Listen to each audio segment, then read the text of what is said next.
Rachel. And pretend like it's really hard for you to get up there. Pretend like there you go. So how would you spot and help?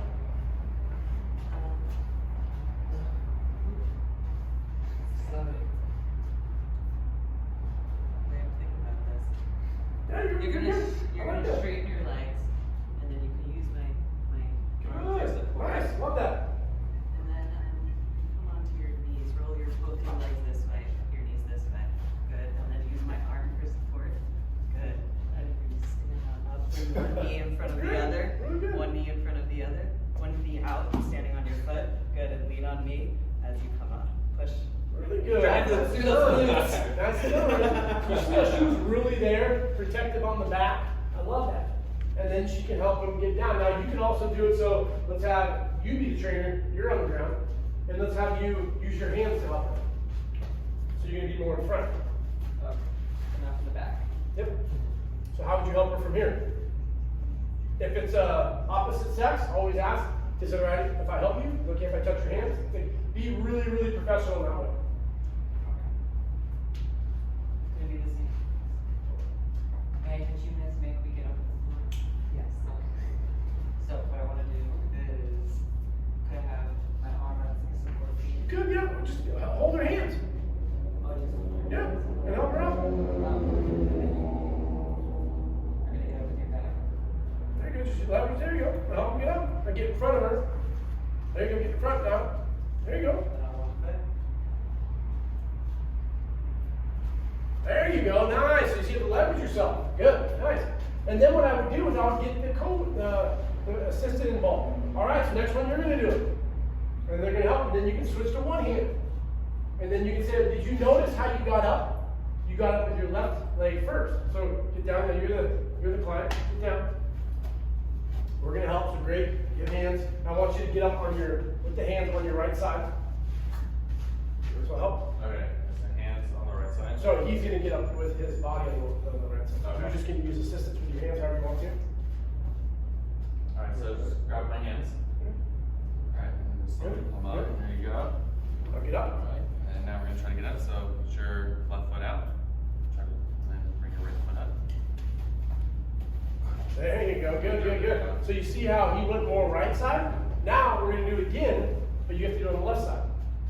Okay? So you use your right foot to get up. That would be not realistic because your client's not gonna have that unilateral strength. But you'll notice probably what they're gonna do is they're gonna see how I just came down on my left side. We're always gonna get down on the left side. I love doing this with little older clients. Have them just get down and get up. And then ask them, how did you get up? Well, what do you mean? Did you get up on the left or right side? 10 out of 10 times. Oh, I don't even know. Get down, do it again, show me. And then they get up there, oh, on the left. And this is one of the craziest things you'll see. You do it again for the third set, and you go, all right, I want you to get up on the right side. And they'll get up like this, and they'll go, oh shit, like, how do I do it?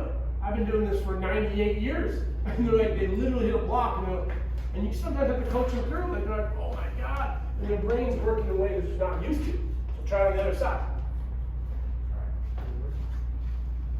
Alright, so grab my hand. And bring your body up. Now we're gonna grab. There you go. Switch real quick now. Switch up with your right leg. Yep. There you go. So you may find that, I don't know how you sit down, that doing more here would work. Just be careful with your shoulders. Face there. I love doing reactive games too. Sit down. So in the reactive games, you pull the chair first. So I want you to lift your right leg up. But just your down, just up.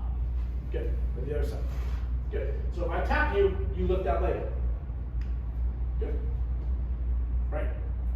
I didn't tap you. Good. Right down. Good. Now if I say that leg, you lift it up. Okay? Left. Left. Right. Right. Left. Both. Good. Nice. So a little reactiveness there. You can do the same thing here on the wall. Lift the leg back. Here. You can do patty cake. Have fun with it. We're kind of doing a variation of that. Lots of variations there. You You could also do as they progress, get more into type 2 extracurricular, do a jump. So as they get stronger, you can teach them to just sit up and jump. There you go, and you're here to help them. That's what's gonna help them live longer. So you could grab onto my arm to lift up? Really good, nice. Now remember that if you do a set over here, next set, over there, nicely done, very good. Really good, really good. So now a trainer engaged squat. Now, as we get older, do you think we recover better or worse? Worse. Do you think the damage from the workout is going to be higher or lesser? Higher. So do you think we're going to be doing 12 reps with the 4-2-1 tempo? No. You can maybe do 5, really try to control them up on the way down. Nicely done, I like that. You're up next. I mean, you could do like, oh, we're only doing squat or hinge, or? No, you can do Oh, it. okay, yeah, I mean, you could do any of the warm-up exercises or any like bend pull parts for like a pull action to engage their back. And then even, I guess. So let's see it. Breathing, hands, Can you get it to your chest? There you go. What's the common flaw two common flaws you're gonna see with the band pull apart? Traps too high. Driving through your traps here. So that's when you want to come behind them, push them down. So you want to drive through your elbows. Good. There you go. Nice. What else? maybe just one Yeah, not going all the way straight down. out. Eccentric control. Lax. Oh, There you go. So bring it to your chest and boom. yeah. So you really want to teach that control and get their scaps off the back. Right now, do you think we're going to be doing a core accessory, big ass circuit? I would do our abs, fine, and then rest. Great thing about people who are a little older, they got a lot of life experience. Talk to me about how World War I was. Whatever. They're going to talk about a lot of cool stuff and use that as an opportunity to be professional. Maybe you need to address them as sir or ma'am. Especially today, we get a bad rep. We're a bunch of young dickheads. We're not professional, we're not on time, we're always on our phone, we're screwing around. So hold yourself to that higher standard, knowing you're going to be there on time, you're going to be super professional, make sure they sign a waiver, see if there's a therapist or a doctor that they're working with. Is there a time that I can come and shadow that session? I would love to get involved, see how you interact, learn about contraindications. What are contraindications? Something that prevents more they shouldn't be doing. So you have a client who they have some shoulder issues. Let's see if we can get our hands above our head. They can't. All right, they have surgery. Let's see what the surgeon says on things that we can and cannot do. They may say nothing above 6 pounds. So you don't even need to bring that ball. This is all we're going to bring. All right, Greg, what do you do next? I would grab bands and then try to get some bicep curls in. Do with this. Okay, now what happens if standing up is too difficult? You have to do the chair.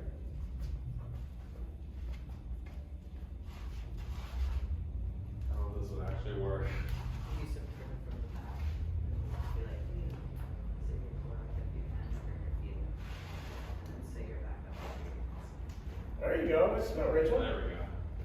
And you could probably even try this, Greg. Let me see here. Then you go here. So, Oh yeah, so single arm bicep curls. well, we just be a little careful with this. It would snap. Yes, sir, this is it. I don't want to smack them in the head, so I probably want to hold it down there. Make sure that when you're talking to them, you're showing them this, that you want to make sure it's not going to snap. Maybe they have an assistant, a care worker. A lot of people who are in their 80s and 90s, they have assistants working with them. So have them there and be super professional. I'd love for your assistant to be there. We're going to go through a whole workout, 5 to 7 exercises. And their warm-up, they may be able to do it in the chair. Some exercise is better than no exercise. I love what Michelle Obama said when they were in office. She said, a little bit of exercise compared to what you did yesterday is an improvement. And that's what we need to strive for. So find out what your clients are doing. Nothing bedridden. If they're chair ridden, they get up and they're getting maybe 100, 200 sets a day. Don't go 3, 4 sets. Just try to keep it sagittal at first. If you can squat, great. If you can hinge, you can teach them how to hinge by, how could you teach a hinge pattern with this? Let's go through that. Could you pick up like, if this is too heavy, this ball? Yeah, that means, that's not it, that right there is technically not a hinge. How do you need more ass? Get your ass in the wall. No, don't move, don't move. Get your ass in the wall. So what you're doing is you're bending down. I don't want to bend down, I want to push your hips back. So notice the difference with this versus here. You want to feel that in your hamstrings. So it'd be okay to have them pick something up off the ground to see if they can grab it. Bending down with a bent back is fine. People freak out about that. And that's probably why people get hurt.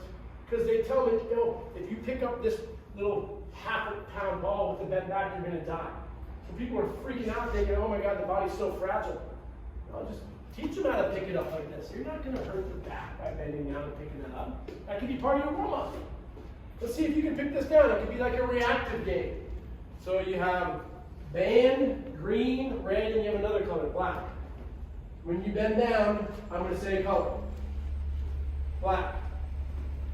That's reactiveness. As we age, what's that disease, not disease, but what happens to the muscles? What's that called?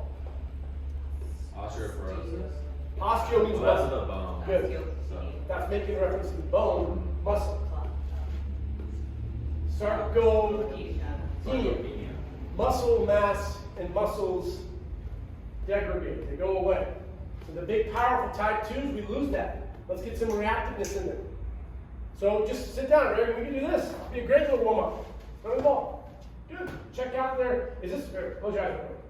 Tell me if that hurts you. Are you going to die? No. Worst case scenario, it hits something. I'm okay with throwing this to my client. Maybe you bring a balloon, and then you just kind of check them out, see how they're doing. This is part of your assessment. Let's just see if you can catch it with your right hand. And just smack it back to me. You're learning a lot of data here. Good. Left hand. Good. Love that. Now with both hands there. I'm going to throw it to you. I'm going to say a hand. I want you to smack it. It doesn't need to come back to me. You can volleyball, whatever you want. All right. Right. Ah. There. Ow. Bouncing. Yeah. All right. You say right or left. All right. Left. Ooh. Good. Say it again. Left. Rachel, you go. Right. Maybe the dad or the mom is there. Get them involved. I guarantee you, they're analyzing you just as much as you're analyzing the patient, the client. So they want to see you get involved, be professional, make them laugh, get them involved, because they're essentially sometimes mom and dad are paying for it. They can have a mistake.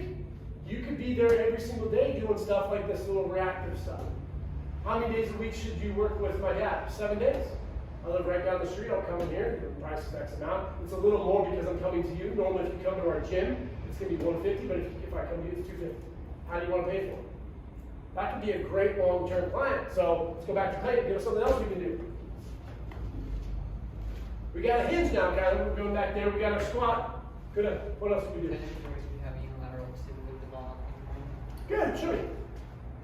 No, I mean, like we already have one unilateral with the Yes, but what about unilateral lower? unilateral lower.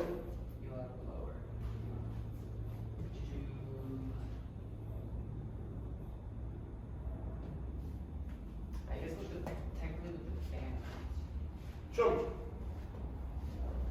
it's almost the same thing. We only just do it with one foot. You can do kind of like flexion and rotation. Okay, so you're working your calves there. That's fine. Good. And then switch feet. Okay. What else? Anything specific you want? No, I'm not here. You're the trainer. Rigid squat. Mhm. Rigid squat. Rigid squat. How could you use that? Oh, you do the arm Show me. arms. Good. Nice. What about for the legs? You may need to put it on. That's all right. Where does it go? On your ankles or on your knees? Those are good. Yes, put it on your knees. Good. Now, it's like an abductor machine. You're getting the glutes in there. Hip strength is so important because as we walk down the stairs, we can't stabilize in the sagittal plane. Frontal plane stability sucks. So then we lose it when we fall. Andrea, you're up. What else? Maybe it's too difficult, but just to stand with the chair in this position. Okay. Like plank, easier plank on the floor, but with a chair. Okay, so how would you make that even easier than that? Even easier with reducing the angles like this. Okay. The more I What did Rachel say? Go to the wall. Go to the wall. So come to the wall. the wall. Yep. So go over here, and you can just kind of check them out and go like halfway. Just make sure they're going to their elbows. We're now a T. Good. Yeah. Good. Do a couple reps. Do a couple reps. There you go. Not the Italian push-ups. We want the right one. No range of motion. There you go. Good. Good. Nice. Yeah, good range of motion. You can have him lift the leg up. There you go. So when you lift the leg up, he's working his glutes right now too. So you can get that. I think one of the biggest things you're going to see is kind of disheartening is the strength is really, really low. When you drive back in, it's like nothing. Like, oh shit. So you can go sagittal, go frontal. Great. Now we have a push in there. How can we do another push in the chair? We'll go, like, you could, like, you're holding the ball, you can hold it together and like push Good. with a smaller ball. Like, MVCs are great. You can hold it, smaller ball. We can go. this. There you go. I think this is kind of fun, engaged. You could get the band. How could you do a push with the band? Banded wall push-ups. That might be kind of hard. You could do it though. Maybe if I stay, There you go. Yeah. Good. Oh, there you go, yeah. you can like bench press. There you go. Yeah. Nice. Then you can go one arm. Maybe down over her head, so get it over her head. There you go. Nice. And then you can, now, how can you get involved as a trainer? So you go off of his counting and really teach the concepts you need since you're going to hold it. So when does she want to breathe out, Greg? Where? When does she want to breathe out? When she pushes or when she breathes in? No, when she pushes. No, Good. breathe out when she pushes. Good, good. So- breathe in when she pushes towards her body. Yep, there you go. So breathe in, breathe out. Exactly. Breathe in, breathe out. And you can play like a red light, green light, and hold. And if you see they're okay, you can give a little bit of a shake. There you go. So now we're stabilizing. Control There it. you go. Yeah. Now, so that's first set. You decided to do a second set. Do it again. And let's have you lift up your left leg. Or your right leg, sorry. Right leg. Good. Now do that. That's going to be working with the brain a lot more as well. If we're seated, I'm okay with it. If they're standing, make sure to either support. But a simple thing to do is to close your eyes. Because that proprioception is great. They're going to go, whoa, it's so crazy. Now we're getting a lot of balance and stuff in there as well. Good. What about the back? Where you got a band pull apart? Let's see. We're back with the bands. Mm-hmm. Greg likes to find standing up. We're sitting down, Greg. We're sitting down. Alright. Here, forward. I mean, this is more shoulders. Shoulders. That's a military press. That's all right, hop on. Horizontal wall. There you go. So you grab Take it. yeah. And There you then go, good. So now we got a face pull. Let's go unilateral. Day one, let's keep it sagittal. Neutral. There you go. Neutral. So day one, 2 sets, 10 reps. Day two, pronated. So do it pronated now. Get more transverse. There you go, nice. Yeah, you can definitely get into like a little superset here. So they do 10, and then put both your hands out there. Grab it, and then you could go over there for a little anti-rotation. So go over there. So keep it straight. No, here. Nope, that's here. right here. Pull it here. There you go. Hands out. Pull it out. Straight out. There you go. That's like power press. Yep. That's going to be really challenging for him, so you want to start getting closer Yeah. to not give him as much resistance to make sure. Always ask him, how does that feel? So you're putting a lot of stress back here. And then you can progress on it. Maybe you felt like the ball, they can handle it. You can bring some stuff in and always ask, what do you have access to? If they say nothing, great, I can bring some stuff. How much do these cost? Cost. $6. Not much at all. You can go to Target and get these. This is going to be a little more expensive, maybe 20 or 30. Get a little band, cheap, one of those, cheap. Bring in some gifts. These are for you to keep. I guarantee you, if there's 5 other trainers that came, they didn't come looking the part, they didn't come talking the part, they're going to come with excuses. Oh my God, this place is so hard to find. Sorry, 15 minutes late. Well, get there early, sit outside in your car, be on your phone there, and then go in there, have paperwork they can sign off, have some stuff, give it to them. We got to squat, we got to push, we got to pull. What about some reactive stuff? Let's play a little. Which one would you say is bigger? There you go, pretty easy. I'm going to roll them to you with your right foot. You're going to kick one of them. If I say big, it's this one. If I say small, this one. All right? Big. There you go. So now we're getting some reactiveness. Maybe they probably have a little dog, little buffies running around, and you need to be able to kick that dog when he's about to fall. So play a little reactive game. And big left. That's right. So you play a little kicking game. Play ball taps. So keep your hand on your knees. When I say big or small, right hand, hit it as hard as you can. All right, go. Right. Big. There you go. And left, small. Good. And left, big. That's your left. It's hard for Greg. It's going to be hard for your clients. A quick little reactive game. This wouldn't be that taxing. So how you would program that, very similar to what we're doing now. Take a pattern, a push, a pull, a hinge, squat, unilateral. Do that first, low reps, and then put some game in there. Toss it to them, they smack it. Have the band where they pull it, the touchdown game that we're doing, if you grab it, sit up, sit down. Maybe they're a lot more capable than you thought. He gets up perfectly fine, she gets up perfectly fine. You could then transition that to the ground. Have them get down on the ground, have them get back up.